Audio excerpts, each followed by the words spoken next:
dia ho ampitomboana amintsika mianakavitsy akanavaka hatrany an-trano ny fahasoavan'andriamanitra sy ny fiadanany ao amin'ny Kristy Jesosy. Pasteur Tojo Navaromanana mandrosana amin'ny toerana rehetra izay misy anao amin'ity fotoana ity ao anatin'izao fandarana fiainam-bavao izao.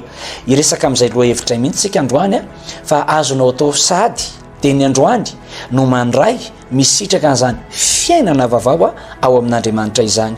Raha vao miresaka tsika hoe fiainana vavao ao amin'ny Kristy dia mbia ao an-tsaina zany hoe misy ilay fiainana taloha, misy ilay fiainana atao hoe mety eritreretin'ny olona fa tena fiainana, fa misy kosa ilay tena fiainana ao amin'Andriamanitra izay ho zaraina aminao anatin'izao hafatra izao. Andeha aloha tsika hivavaka.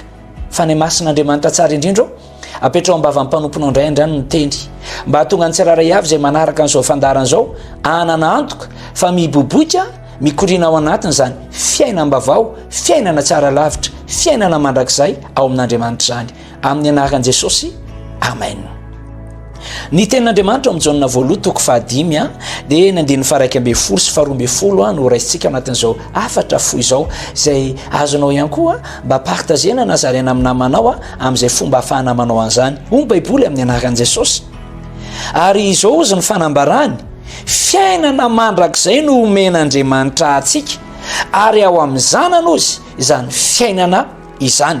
12 izay manana ny zanaka no manana ny fiainana, izay tsy manana ny zanak'Andriamanitra no tsy manana ny fiainana. Eto ry havana dia tena mahitsy tsisy marimaritra iraisana mihitsy ny fanambaran'ny Baiboly hoe iza ny olona manana an'izany fiainana mandrakizay izany. Ambaran'ny Baiboly aloha fa fiainana mandrakizay no omen'Andriamanitra, tsy fiainana tapatapany, tsy zara fa fiainana, tsy fiainana feno fitaka sy atao hoe feno faravana sanatria fiainana mandrakizay. Inona moa ny hevitra zany? Fiainana tsy voafetra zany, fiainana tsara lavitra zany, taka le fiainana iainan'Andriamanitra. Andriamanitra dia tsy mety antitra, tsy mety maty, tsy mety lefihery. Dia izay karazana fiainana izay tian'Andriamanitra omenanao, tian'Andriamanitra omena. Ambaran'ny Baiboly anefany ao amin'ny zanany ozy izy izany fiainana izany.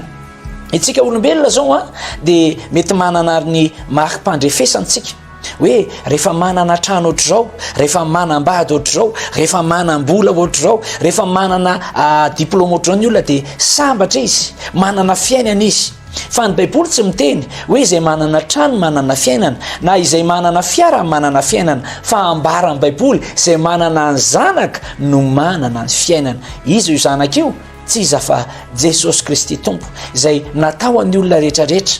Jesosy Kristy dia ambaran'ny Baiboly ao amin'ny Jaona toko 7:5 hoe fato izao izy ny tiavan'Andriamanitra izao tontolo izao. Zany hoe tsy misy ihany koa fanavahana na manahoana fiodirana na manahoana sarangam-piainana, tian'Andriamanitra anana io zanany io satria izay manana an' Jesosy no manana ny fiainana.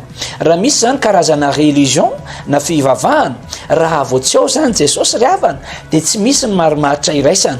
Fa ozy ny Baiboly raha vao manana ny zanaka dia manana n'le fiainana mandrakizay, raha vao tsy manana ny zanaka dia tsy manana ny fiainana mandrakizay io.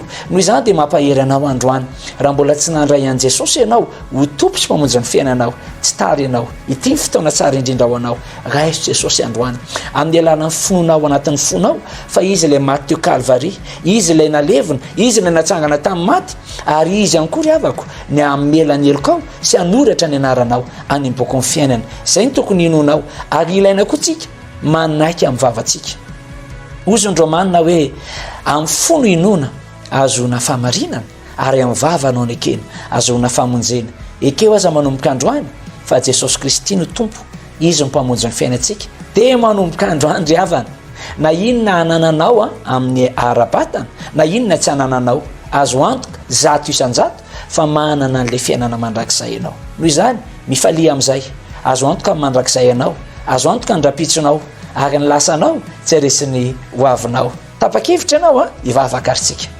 Raha io misaotranao manokana ny amin'ny fanambaran'ny teninao androany hoe izay manana ny zanaka ny manana fiainana. Jesosy Tompo ho amin'izay efa nandray anao, ho amin'izay efa manana anao dia ampio mba hiazona anao ary ianao koa mba hangatanay hiazona anay. Terio zay Jesosy tafatoetra aminao mba tsy ho alainy devoly fanahy hiala amin'izany fiainana mandrakizay izany. Amin'ny anaran'i Jesosy, amen. tonononay ary fa ao amin'le fiainana mandrakizay zay rehetra ilainao na ny eto tany na ny any amin'ny fiainana mandrakizay tsara tsodrano amin'ny fiainana tsisy hemitra mandrakizay tahian'Andriamanitra tompoko